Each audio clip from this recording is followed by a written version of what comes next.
I'm Owen Bigland. This is the Inside Edge video blog. Okay, I attended an interesting seminar on mortgage financing.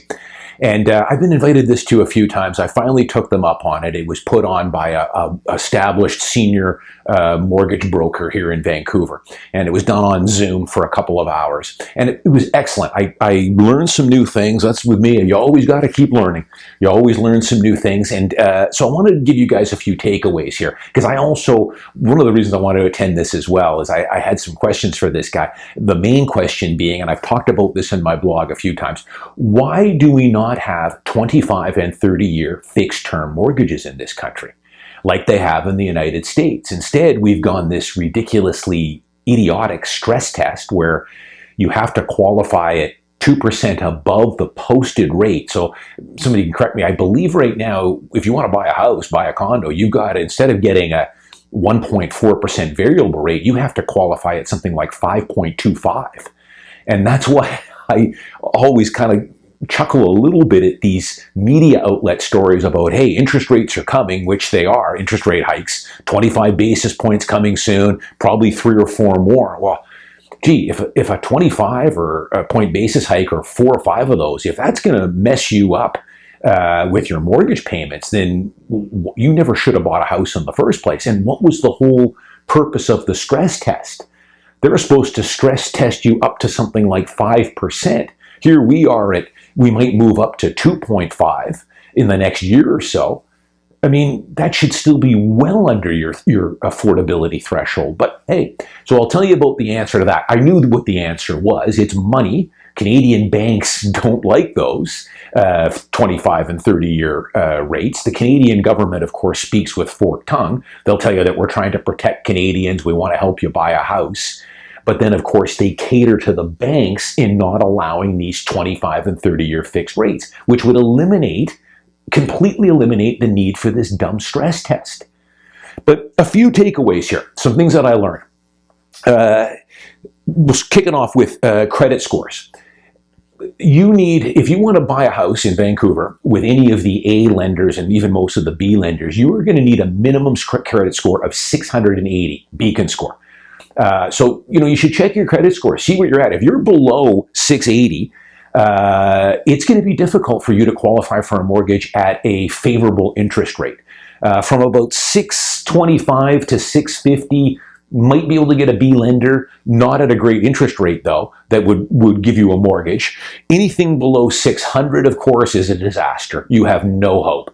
And the funny thing is that I run credit checks on tenants a lot. And for the most part, most of my downtown units, they've got 750, 800, 850 credit scores. These are young tech workers. But every now and again, I'll see one, and I talk to other landlords and management companies that are running dozens of these every week.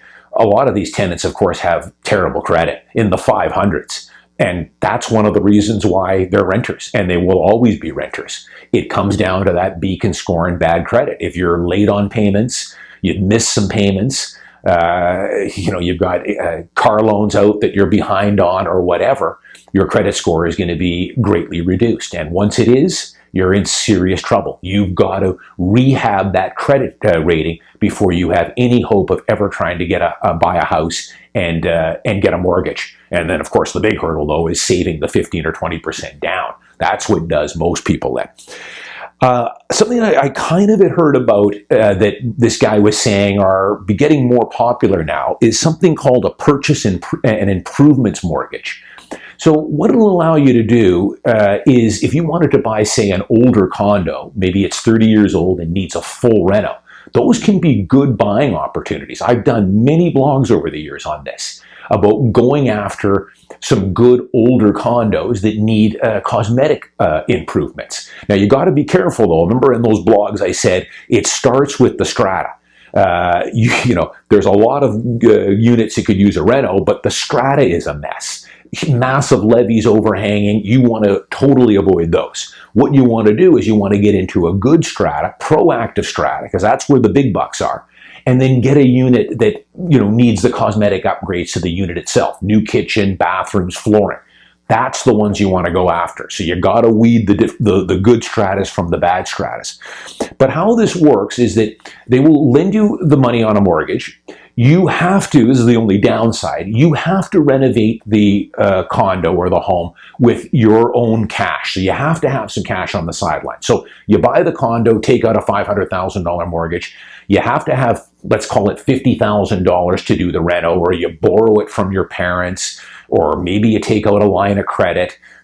I wouldn't suggest you do it on credit cards, that's for sure, because those interest payments are going to be crazy. However you do it, let's say you reno the home and put $50K into it. You then can go back to the bank.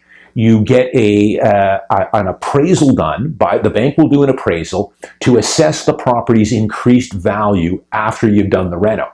So let's say you buy the condo for $500, you do a $60,000 reno, it appraises now at $650, sorry, you buy it for $500, you put $60K into the reno, it now appraises at $550, even maybe $560, he was saying, it'll go to the full price of the reno.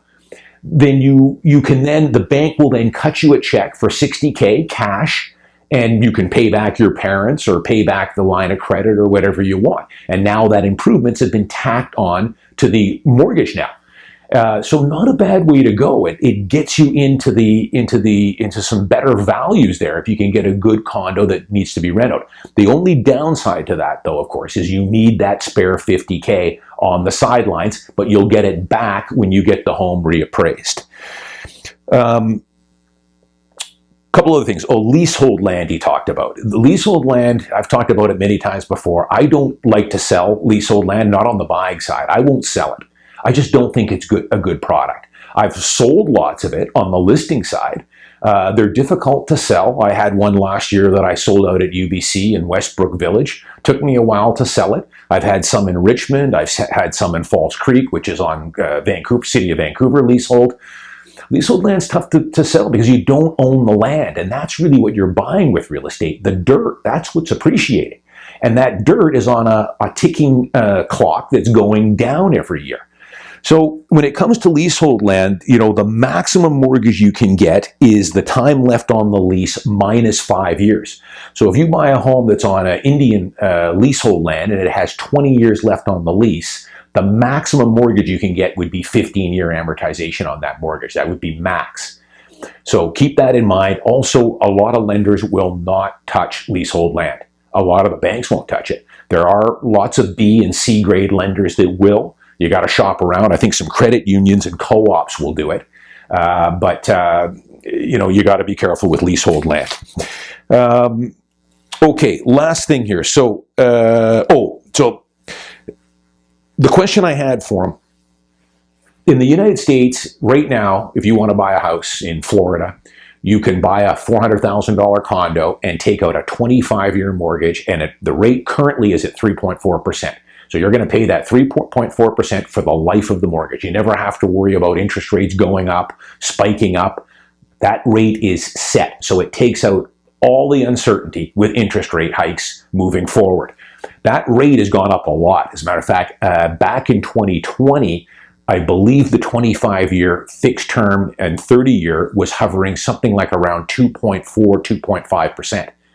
2.4% 25-year fixed rate mortgage. Incredible. Why don't we have that here in Canada? Instead, what we've done here is we either lock in for variable rate, which is getting more and more popular, that'll give you the lowest rate, or a 1 to 5 year fixed term. According to my guy here that ran the seminar, the 5-year is still by far the most popular option for Canadians. 5-year. As a matter of fact, I think he told me that 60% of all mortgages right now are 5-year fixed.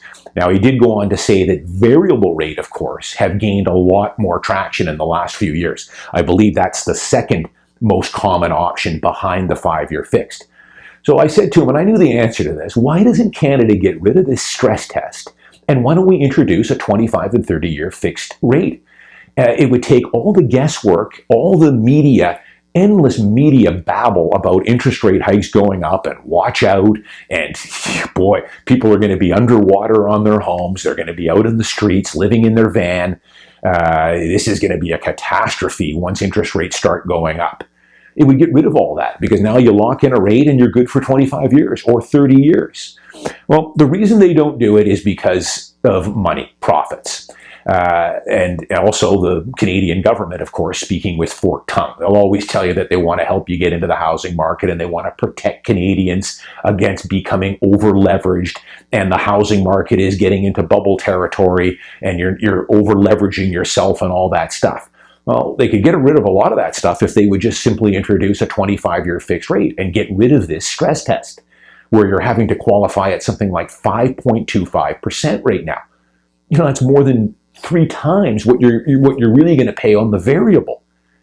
The reason being is what my friend said. He said that most banks, they love to get you into the 4 or 5 year fixed, because he tells me that half of those will never make it to the 5 year. They'll either they'll sell the house, move, whatever else. So if you have a 5 year fixed term and you sell it after 2 years, you've got a heavy penalty to get out of that mortgage.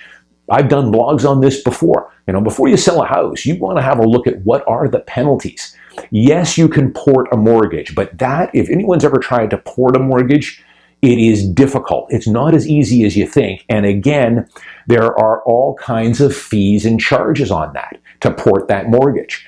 So that's one of the main reasons why the banks love locking you in for variable 1 year, 2 year, 5 year.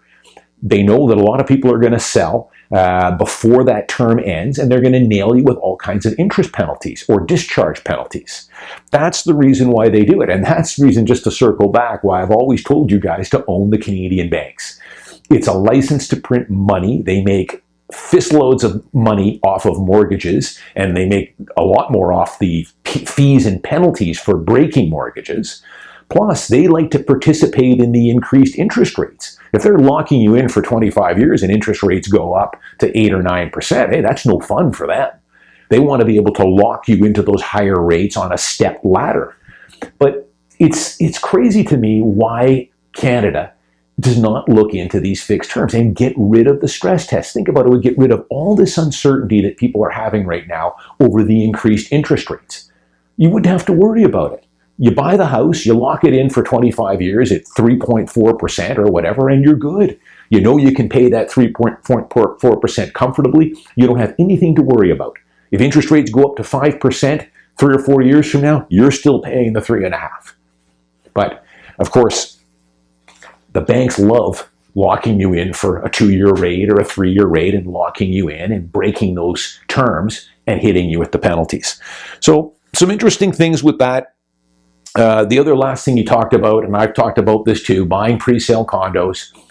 You know, the completion date or the outside dates on these pre-sales are getting longer and longer and longer and longer. You know, it used to be you buy a pre-sale and you get the keys in 2 years. I've had some, you know, I talked about one of the deals I had going on in Mount Pleasant 6 years ago, where Bastion sold the building out. It was almost complete. You could buy it as a pre-sale and move in 3 months. The building was 99% finished. You don't see those anymore. Wood frame townhome complexes you used to see, you'd pre-sell it and you'd have the keys in 18 months. Now on these concrete high-rises out in Brentwood and Lougheed, you know, you're laying down your first deposit, buying a unit. It could be 4 or 5 years before you get the keys. Lots of things can happen in that 5 years, as I've told you guys, and what this mortgage guy was saying. You lose your job, you become disabled, you don't want to live in the Lower Mainland anymore, you get a divorce, your credit history changes. Because remember, you buy the pre-sale today, you're not going to qualify for that mortgage until probably 60 days before completion. A lot of stuff can go wrong, and you know the interest rates today at 1.4% probably aren't going to be 1.4% 4 years from now. You could be paying 4.5%, 5%. Who knows? You got to be careful. He sees all kinds of horror stories. I've heard all kinds of horror stories with this as well too. They buy the pre-sale. 4 years later, they're getting ready to get a mortgage, and now they can't qualify for the mortgage. Now you're in serious trouble. And there's not many outlets you can do with a pre-sale. Very difficult to sell it as an assignment. The developers have all the corners covered. They won't let you put it on the MLS. You have to sell it as a private deal. Next to impossible to sell it unless you're going to give it away, or you're forced to not be able to complete, and then you'll be sued. And you'll be on the hook for any damages. So be careful with pre-sales, and because remember, you're not locking in a mortgage or even qualifying for the mortgage until that condo is built, and that could be years down the road. I'm Owen Bigland. As always, thanks for watching. I'll see you next week.